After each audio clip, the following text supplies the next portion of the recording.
কোরবানির পরে আমাদের দেশে সাধারণত মেহমানদারির একটা আয়োজন চলে ধুমছে। মেহমানদারি কয়েকভাবে হয় আমাদের দেশে। একটা আম কাঁঠালের দাওয়াত, আর একটা গোস্তের দাওয়াত। ঘটনাচক্রে ইদানিংকালে বা গত কয়েক বছরের কোরবানি ঈদে গোস্ত আম কাঁঠাল একসাথে হয়ে যাচ্ছে। তাহলে বিষয়টা সহজ হয়ে গেছে মেজবানের জন্য, আলাদা আর দাওয়াত দেওয়া লাগতেছে না। এই জন্য আজকের আলোচনার মূল বিষয় মেহমানদারি। বলেন কি?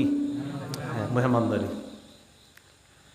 মেহমানদারি হবে সুন্নাহ মোতাবেক, নিজের বানানো খেলখুশি মোতাবেক মেহমানদারি হবে না।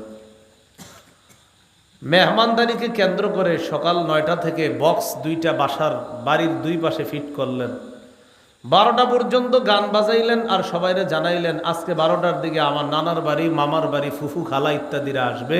সাউন্ড বক্সে গান বাজায় সবাইরে জানাই দিছেন বিষয়টা। এটা সঠিক হয় নাই, এটা অন্যায়।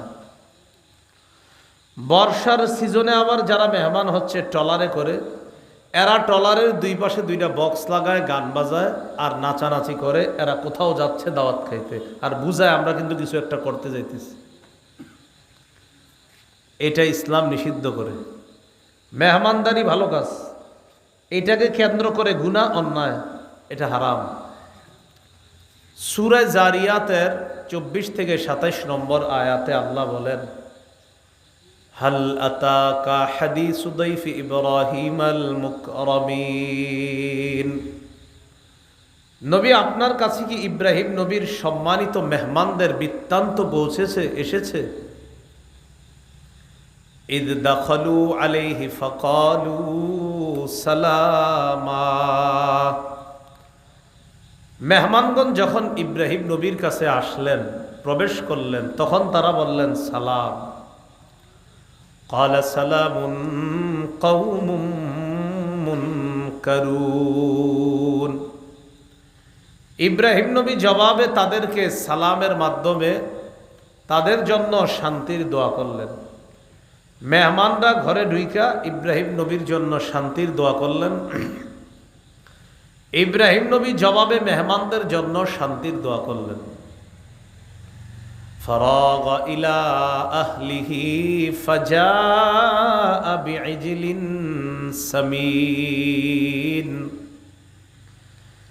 ইব্রাহিম নবী চুপি সারে তাড়াতাড়ি পরিবার বর্গের কাছে গেছে। যাওয়ার পর ফাজাআ বিইজলিন সামিন, একটা গরুর বাছুর ভাজি করে মেহমানদের কাছে নিয়ে আসছে।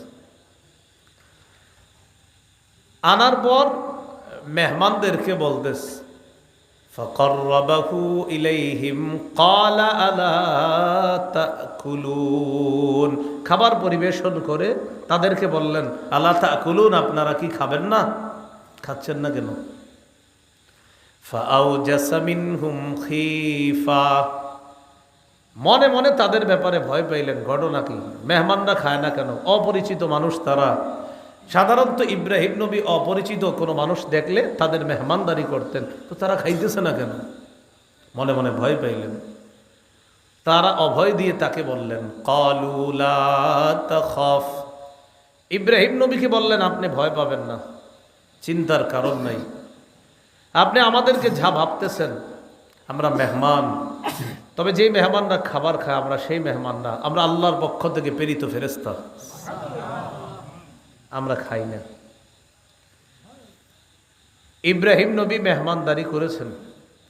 আয়াত থেকে কি শিখলাম? মেহমানদারি অতীত নবীদেরও সুন্নত, যেটা ইব্রাহিম নবীর থেকে শিখতে পারলাম।